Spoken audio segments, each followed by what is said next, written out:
So, hi everyone. I'd like to welcome you to this month's round. I'm Jennifer Jones, and I'll be moderating today's session. I'd like to thank those of you who have joined us remotely from across Canada, as well as we have people logging in from other countries as well. Today you're going to hear from our speaker, after which we're going to open up the floor for discussion and any questions that you might have at the end. So I'd like to start by introducing our speaker, Dr. Jonathan Sussman, who will be presenting on integrating primary care and cancer care in survivorship. Dr. Sussman is a radiation oncologist at the Dravinsky Cancer Center and also the provincial clinical lead for survivorship at Cancer Care Ontario. In this role, Dr. Sussman is working with the Provincial Cancer Agency to develop evidence-informed policies to address gaps in cancer survivorship care, with a specific focus on the continuity of patient care at the interface of the cancer care and primary care systems. So Dr. Sussman, we're really delighted, and thank you very much for taking the time to present to us today. I think there's lots of interest in your talk today.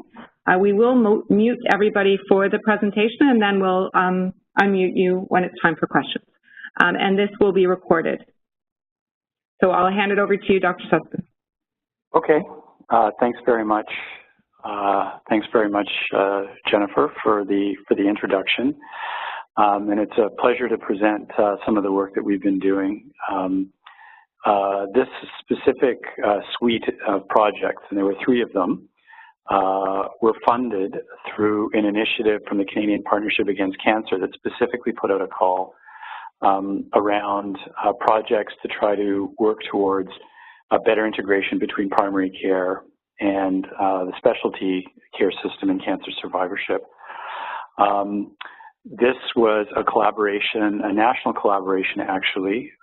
There were 3 co-principal investigators, myself, Mary McBride, an epidemiologist and health services researcher from the BC Cancer Agency, who I think is on the call, and then Jeff Sisler, who at the time was the primary care lead, as well as the Dean of Postgraduate Studies at University of Manitoba in Manitoba. I'd also like to, before I start, I'd also like to acknowledge the work that was done, and particularly by the coordinating team, and I think Grace Kim and Steph DeRossi are also on the call and will hopefully be able to help me answer some questions. I have no declarations to make in terms of conflict of interest, so we'll just jump right in. Basically, I'm going to talk about 3 projects that came in this suite. One was a collaborative training program that was quite unique. The second was reentry of or assessment of reentry supports, specifically around supporting primary care in the community. And the final was testing out using a paperless or electronic platform for the distribution of survivorship care plans. So while there's a lot of evidence to support the feasibility and safety of primary care provider-led survivorship care, as most people on this phone call I'm sure know, there continued to be little data to inform how to best support the integration of primary care and cancer care. And some of the identified gaps from research that I'm sure individuals on this call have also been involved in have included limitations in the lack of accessible tools to stay connected with oncology from the primary care perspective. There's been quite a bit of feedback around the fact that there are concerns about the ability to re-refer individuals back into the cancer centers if there's a problem, and that's been identified in a number of surveys, both in Canada as well as other similar jurisdictions, as well as the fact that there are gaps in training, both on the oncology and on the primary care side. So the need to address these gaps, we felt, was quite important. Because integrating care and ensuring appropriate transitions will contribute to improving the quality and sustainability, in particular, of the publicly funded healthcare systems. We use Ontario as an example. So, building on previous work from the jurisdictions that I described, identifying gaps and opportunities, particularly around integrating providers. This study was proposed and successfully funded, and it was called IPCCS, or Integrating Primary Care and Cancer Care and Survivorship Study. As I described to you, this was co-led through Ontario, Manitoba, and British Columbia. And what we did was we wanted to look specifically at how to improve that gap in this notion of integration. And we used a definition of integration that included 3 key domain areas that have been previously described to guide the development of our projects. The first was functional integration, which include the key support functions and activities that are coordinated across operating units, and that really is around communication platforms. Vertical integration, which is the process that connects between 2 systems, such as a primary care and a specialty care system. And then clinical integration is really around provider development of role and understanding of roles, and comes from often educational experiences. So in terms of the overview, to address the concept of clinical integration, we proposed designing and evaluating a collaborative training program in residency, so in the postgraduate time period, to try to strengthen the relationship between primary care and oncology to see really if this is feasible, and to get some feedback as to whether or not what we had sort of developed was useful. The second, in terms of vertical integration, was the physical process of facilitating movement between systems, and that was specifically targeted at addressing this gap or the concern, particularly on the primary care side, about reentry. There was a lot of anecdote about how primary care in particular was concerned about patients who were transitioned back to the community and feeling that they were sort of cut adrift, and feeling that there was no easy way to get individuals back into the cancer system. So we wanted to explore that a little bit more in depth to get a sense of what actually is going on. And then in terms of functional integration, what we propose to do is to try to test out an electronic platform for the sharing of survivorship care plans. And again, most of the individuals on this call are well aware of some of the controversy around the use of care plans. There has been a large Canadian randomized control trial that had called into question a little bit about the utility of care plans, and we can debate that a little bit if there's time or interest. But suffice it to say that most individuals feel that some kind of end of treatment summary and guidance, as well as communication around transition, is likely going to be important. And I think one of the limitations in the past has been that these types of communications have typically occurred using conventional paper-based means. And in fact, a follow-up study to the Canadian randomized trial found that a significant number of providers who had participated in the trial couldn't even find the documentation that had been sent to them. So it's hard to test a care plan if individuals don't even know that they got it. So the whole idea of using this electronic platform was to see if it was feasible to push things out electronically. So starting with the collaborative residency training program, the key objective of this was to address the key competencies specifically in cancer survivorship from the perspective of trainees in oncology and primary care. What we wanted to do is facilitate an opportunity for the trainees to actually have something that they could do together. Providers are supposed to collaborate, but often don't get much training in how to do that and don't have many experiences to collaborate while learning. So this is really part of what was the grounding for this initiative. We also wanted to provide a clinical experience where possible for trainees to develop their skills in providing survivorship care, and to offer opportunities for trainees to encounter and understand more deeply the patient experience of survivorship. So the training program that was developed came really from a national advisory committee that was struck from the steering committee on the trial or on the study. And membership included cancer survivors, subject matter experts, both oncology and primary care. There was input from residents.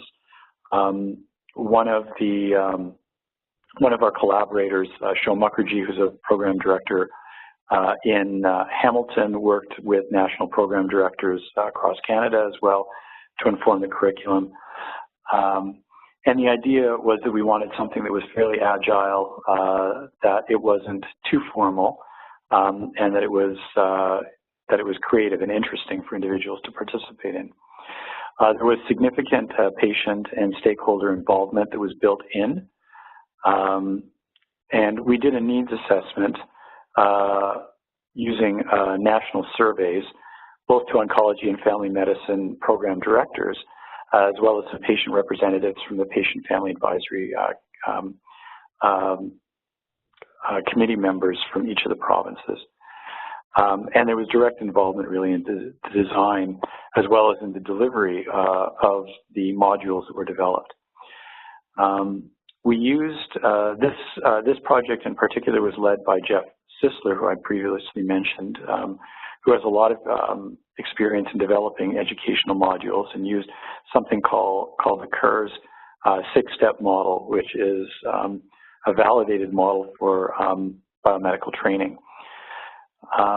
So a continuous and somewhat iterative process was used based on feedback from the committee members as well as the key stakeholders, and we did look at what other jurisdictions had created, although interestingly, most other programs that had been created had typically been created with singular focus, either from the family medicine side or the oncology side, and what we were trying to do was basically incorporate both, because this was intended to be collaborative.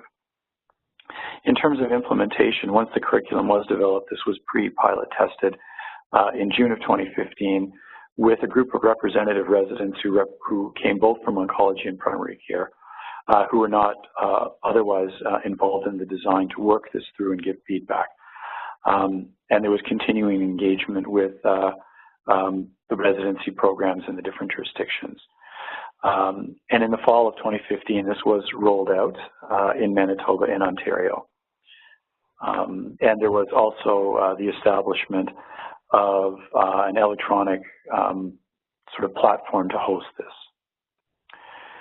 So what we ended up creating was a blended learning approach with three components. The first was an interactive online module, which is still available and accessible on a national website. The core activity also include, and this was intended to be done by the trainees prior to actually participating in an in-person session, which was the second component, which was a workshop, essentially a half day, 3 hours in length, with facilitated case-based learning and discussion about collaborative care around representative cases that had been created. And then there was also the opportunity for a practical clinical learning experience with direct interaction within the clinical settings for family medicine and oncology to work together. And our target audience, as described, were trainees in postgraduate programs from family medicine, radiation, and medical oncology. Okay, yep. So in terms of the implementation, on this slide you can see the different implementation sites and the dates. As expected and representative of the general population of trainees, there were many more family medicine trainees than oncology, but good representation all around, with a total of 257 residents across sites participating. While the project was initially designed to be implemented in Ontario, BC, and Manitoba, there were some challenges in getting the trial up and running in BC, and in the end, the BC site was unable to participate. But we did have some communications with some individuals who had not been designated as initial study sites in Ontario, particularly at the University of Western Ontario. There was a lot of interest, and the piloting was run there as well.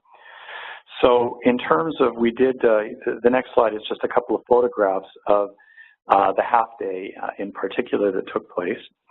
So you can see from this that it was pretty interactive. The way that it was set up was that there was an overall facilitator who presented and went over some of the high-level topic areas that had been put together in the learning modules.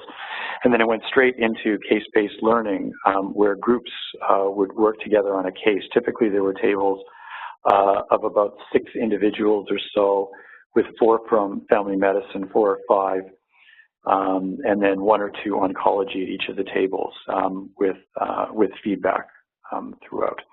And these sessions went over about a half an hour. As well, as stated, there was a clinical collaborative learning experience that was built into this as well, that was carried out mostly in Manitoba and a few of the Ontario sites. In terms of evaluating this, we used a pre-post evaluation. This is just a screen capture of a poster that was presented at the biennial survivorship meeting in Washington. One of our key outcomes was an instrument that Jeff Sisler had recommended using that is an interprofessional learning tool. It's called a Readiness for Interprofessional Learning that has domain areas that include assessment of teamwork and collaboration, professional identity, as well as patient-centeredness. And essentially what we found is that feedback was quite positive from the majority of the participants. So in terms of session meeting expectations, using just a very simple satisfaction questionnaire, there was a high level of positive feedback. Most participants were quite satisfied with this. Now, recognizing this is probably a bit of a biased sample, because individuals in the different programs were not obligated to participate. They were invited to participate, although most of the sessions actually filled and couldn't accommodate all of the residents who had indicated an interest. After the workshop had been completed, there were a set of questions that were asked specifically around understanding their local as well as provincial resources, questions about collaboration, meeting the needs from the perspectives of family medicine, as well as being able to address the common concerns of patients. That's the middle data points that you can see here. This was scaled actually from 0 to 2, and again, scores were relatively high. Using the overall scores from the Ripples questionnaire on a pre-post basis, there were more significant improvements in self-reported perceptions of ability to collaborate and comfort from primary care as compared to oncology, whose scores were really already quite high going in. We got a lot of qualitative feedback as well, and really overwhelmingly the feedback was very positive from all of the sites. In particular, I think the residents found it quite interesting to work through the cases, and certainly the facilitators were quite struck with how animated the conversations were as individuals worked through the cases. And there are 3 case scenarios that were available to work through, one with breast cancer, one with colorectal cancer, and one with prostate cancer, keeping things relatively common. There was strong endorsement that this should be incorporated into curriculum training. Part of the challenge, I think, is in terms of just trying to find scheduling time, because primary care, in many of the jurisdictions, primary care and oncology trainees had their half days on different days of the week, so we had to have some accommodation that was made, but generally things worked out quite well. So I think that the findings of this was quite interesting, and I mean it was a proof of principle more than anything else, with a little bit of evaluation, but I think our findings demonstrated that it was feasible to bring together trainees from different oncology disciplines, recognizing that this was restricted to physician trainees at this point, to learn about survivorship care and increase knowledge and strengthen hopefully strengthen the concept of interspecialty collaboration. The course materials are now hosted by the University of Manitoba's Continuing Professional Development Department, with the website is given there. And we're also adapting it, hopefully to result in a fully online accredited course for providers, particularly for family physicians. There were quite a few family physicians who caught wind of what we were doing and were quite interested and actually wanted to go through the course materials when they heard about the trainees going through this. We've also recently been approached by Quebec now, and we're going to be doing a session at McGill next month.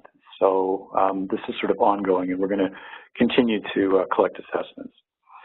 The second project around reentry assessment to address the concept of vertical integration was really to conduct jurisdictional scans and analysis of what is out there for reentry support structures as well as processes within regional cancer programs to understand the current state, to really address the concerns that have been put forward by primary care, and use this to identify gaps and opportunities to hopefully better provide seamless support. So what we did was we conducted a cross-sectional survey in Ontario, Manitoba, and British Columbia using a semi-structured questionnaire that we developed to document the current state, specifically reentry support. And all of these documents are actually available. We have one summary document of all of these projects that was submitted to CPAC and is available for anybody that wants to have a look at them. We did group our questions into 4 sections, including basic demographics, the currently reported transition processes, as well as existing reentry mechanisms and any barriers or enablers. And we identified key informants for each jurisdiction using a snowball sampling technique, essentially trying to identify those individuals who would be most responsible for process operations within the identified regional cancer programs. So those would have been either the regional vice presidents of the clinic, their senior directors and or leads of oncology. We used a constant comparative method, triangulating data, and reviewed each provincial report back independently to analyze the transcripts to really summarize whether we could detect whether there was evidence, consistent evidence of some kind of reentry process in place.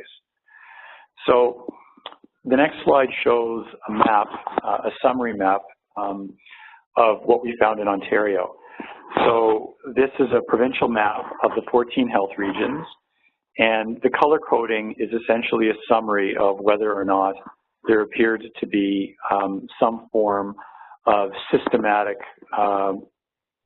process in place to support reentry for individuals who've been transitioned. The dark green, the darker the green, the more clearly or the more formal the reentry process was assessed to be. So what you can see, the summary, is that in about half the health regions in Ontario, there does appear to be some kind of attempt to support repatriating patients in a systematic way who have been transitioned to come back into the cancer clinic. And in about half the regions, there isn't. Similarly, we carried out interviews in British Columbia in 5 health regions. British Columbia, we rapidly found, does first have a provincial policy to formalize the identification of re-referred patients through the use of a standardized re-referral form. So there was clearly at least a mechanism to identify that somebody coming back into the system was someone who had been in the system before, which was not really what we found in Ontario. Essentially, it was very quick for us to find that there was a consistent and really identical implementation of formal and informal reentry processes across all the health regions in British Columbia. And there was, as stated, there was a standardized provincial form that was used. Manitoba has a centralized referral system, and like BC, it involves completing some kind of standardized re-referral form, and it does actually have an area to indicate whether cancer is recurrent or new, although it wasn't clear to us whether this was being consistently used. In Manitoba, it was clear that there was also a lot of informal communication from physician-to-physician correspondence around reentry, and I think that's just reflective in a way of the size of the province, how things are organized, and the centralization, in particular, of major cancer services through Winnipeg. So, despite the significant regional variation that we found, particularly in Ontario, it looks like there are some kind of facilitated processes to help repatriate patients, and these are fairly important to report, certainly in British Columbia and to a certain extent in Manitoba as well. In Ontario in particular, we've used this now to go to the regional cancer programs to encourage them to really think through how these things can be more formalized within the regional cancer center programs and their outreach into their communities as well. And we've also been working on developing the potential for performance metric, specifically around reentry. And so based on the results of this work, components of a viable reentry process, we concluded, need to include a clear understanding of a confirmed and formal reentry process being available and essentially generally put out across the regions, as was done in BC. The specific circumstances in which to use the reentry process, because there was a little bit of inconsistency, quite a bit in Ontario, as well as a clearer definition of the roles involved in facilitating the aspects of the reentry process. And even in Ontario, where there were these variations in reentry, in each of the health regions, there wasn't a consistent process. It was being done slightly differently. And finally, a better elaboration of points of contact for facilitating the reentry.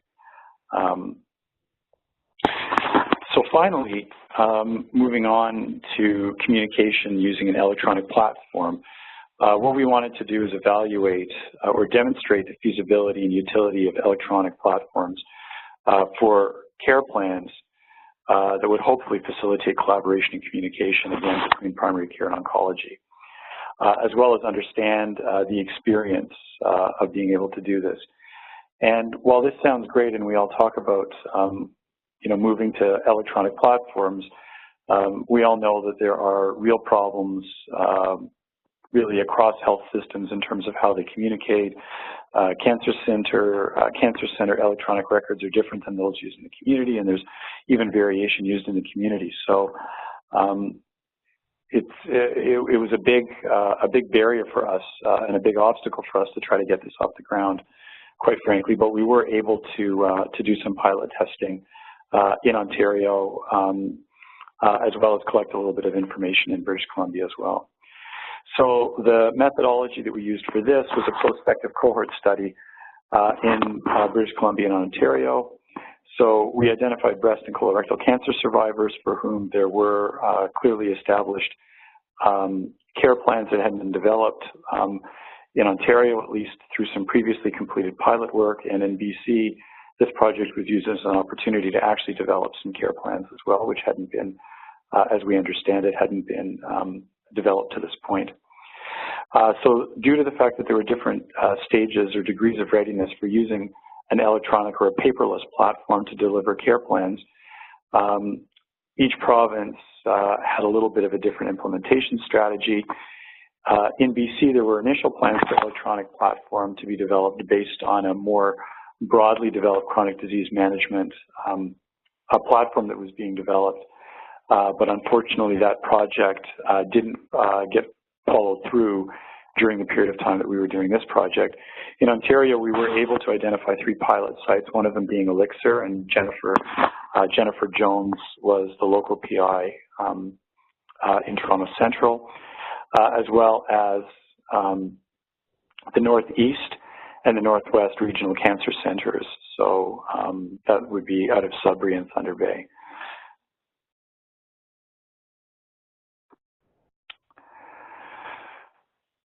So we used, again, a group of experts as well as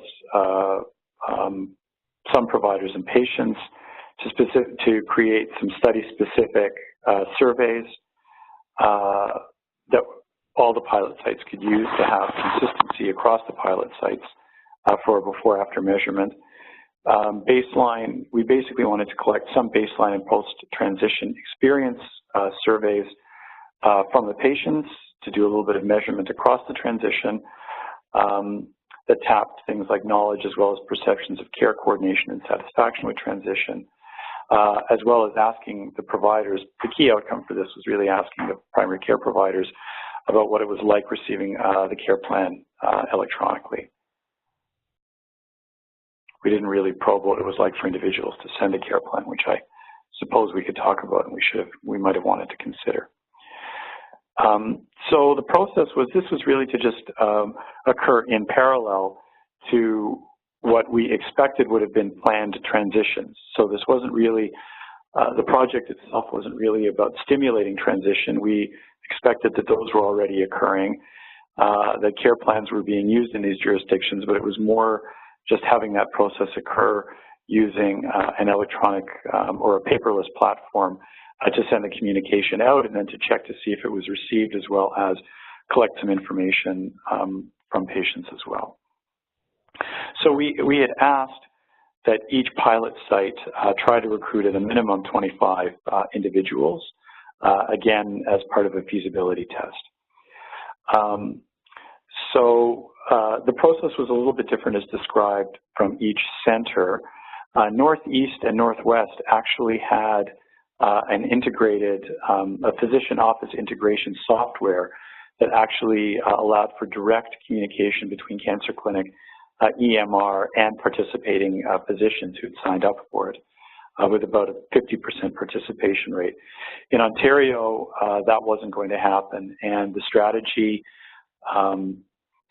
used by the group at Elixir was to essentially use an electronic faxing format, which, as I understand it, essentially allowed the document to be incorporated into the EMR by being just pushed out electronically as opposed to pushing out a paper fax.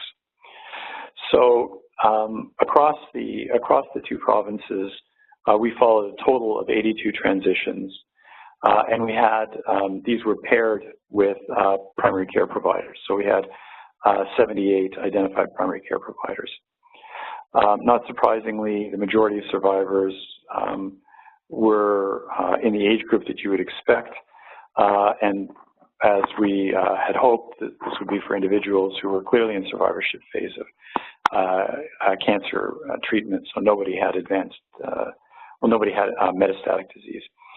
From the responding primary care providers, it was interesting in that most of the primary care providers who provided had actually been in practice for quite a long period of time, for about 20 years or so. So in terms of giving you some sort of high-level results from the questionnaires that were completed by the primary care providers as well as the patients, there was a fairly positive response to this. Primary care the patients indicated generally that they perceived that their primary care provider had a fairly good knowledge of what was required for ongoing care surveillance when they attended a post-transition visit, as the questionnaire was sent to the patients after they had been transitioned. The electronic plan had been, or the plan had been sent, and the patient had had a visit. Primary care providers, again in Ontario and British Columbia, both felt in both jurisdictions had a fairly high likelihood of sharing that they felt that they were comfortable in discussing post-treatment follow-up care or the survivorship care with their patients as well. In terms of patients reporting that they felt like they knew what the next steps in care and who should follow them and who they need to go to if they have a problem, again, the proportions were relatively high in terms of positive responses, 74% in BC, 81% in Ontario. As well as reflecting on whether they thought that the care plan, which was shared primarily in paper form with the patient in Ontario, not really shared as consistently in BC with the patients, but generally most felt positive about the care plan and its use for organizing future care.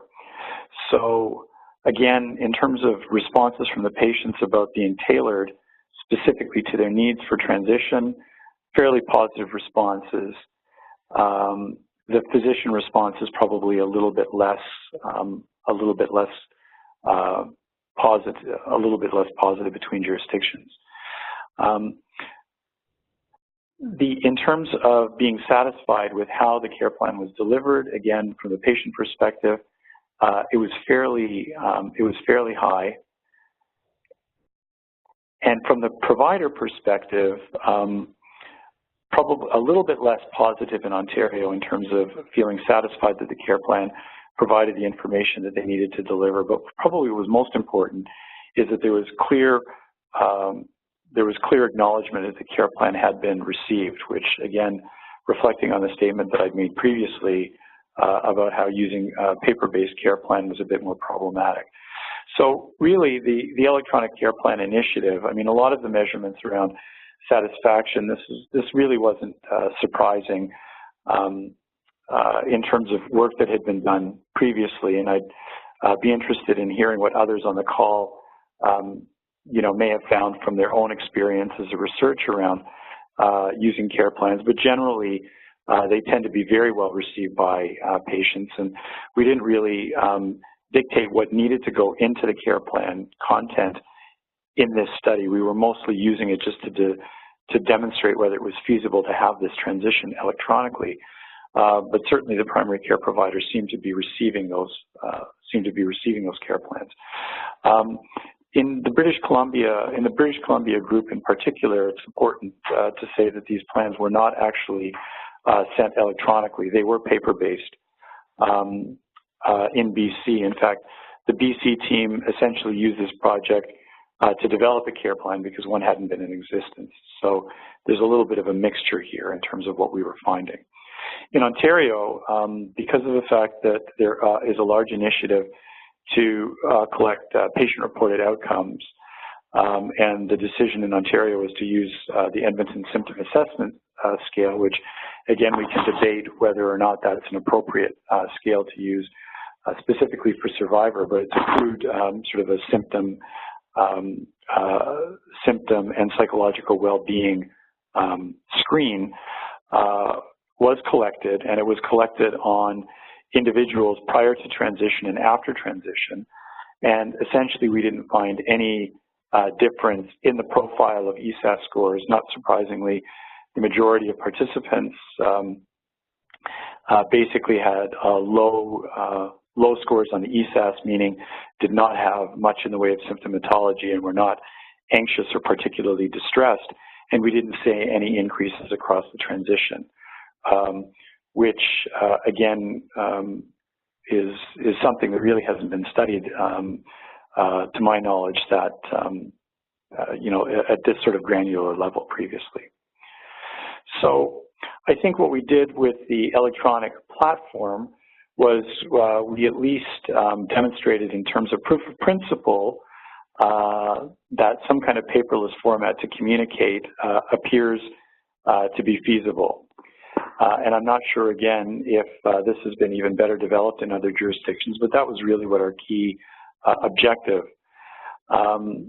We did find generally positive findings from the perspective of survivors as well as the primary care providers that I think reinforce the fact that some kind of a care plan or some kind of a transition summary is still a desired component of a patient-centered approach to help improve knowledge and care coordination. And I think that there needs to be, and I think we all agree that there probably needs to be continuing research to explore the content and the timing of some kind of care plan transmission. And I mean, obviously, I think this needs to eventually be in electronic platform as well, if we can ever get to that point consistently. Certainly in Ontario, there's a big uphill climb. So in terms of overall, this was a nice opportunity for us to test out some things that we were interested in. From the reentry process perspective, I think primary care providers in Ontario are rightly concerned that there wasn't that much consistency in terms of helping support them for patients who had been transitioned to primary care. And we've used this data now to basically inform the development of more consistent reentry processes, whereas these are already in existence in BC as well as Manitoba, but it gave those jurisdictions a little bit of an opportunity to reflect on the processes that they have in place and what they may want to consider in terms of tweaking them. In terms of the care plan, as I've been discussing, we've demonstrated, I think, that the transmission electronically is feasible and is associated with positive perceptions, I guess, from the survivors and from the receiving primary care providers. And I think for me, the most interesting study of the three, if I had to pick one, was the interdisciplinary or the interprofessional, I guess, training program. To our knowledge, this is the first time something like this has been done. It was really quite positively received. There's been a lot of interest now for this program. Some of the investigators on the study do sit on national training committee committees in Canada, and the hope is that this can be incorporated into residency training programs across the country, and will hopefully go a long way to trying to help bolster or improve the relationship between at least oncology and primary care. So in terms of the next steps around reentry, as I was talking about previously in Ontario, we're working on developing provincial standards now for reentry and supporting regions to improve and increase awareness of these processes and the need for these processes for patients. In terms of the collaborative residency training program, we're now actively trying to roll this out to make it available to training programs in the jurisdictions outside of where we have previously piloted these. The hope is that we're going to, in Ontario, that we're going to be able to do this in Ottawa. Queens has also expressed interest, and that will really complete being able to do it in the jurisdictions that have major medical programs. As I say, we're going to do this in McGill as well, and hopefully we'll be able to get to Atlantic Canada. And we want to continue to measure and evaluate and refine. And in terms of the care plans, other than really demonstrating feasibility from an electronic process, I think that obviously there has to be a lot more development in terms of the electronic processes and the EMRs that would connect generally between primary care and specialty care providers. But hopefully by having carried this project out, communications around survivorship will be able to be early incorporated or incorporated early into these initiatives as they develop more generically. So thank you very much for the opportunity to participate, to have presented our information, and I welcome sort of any questions and any comments.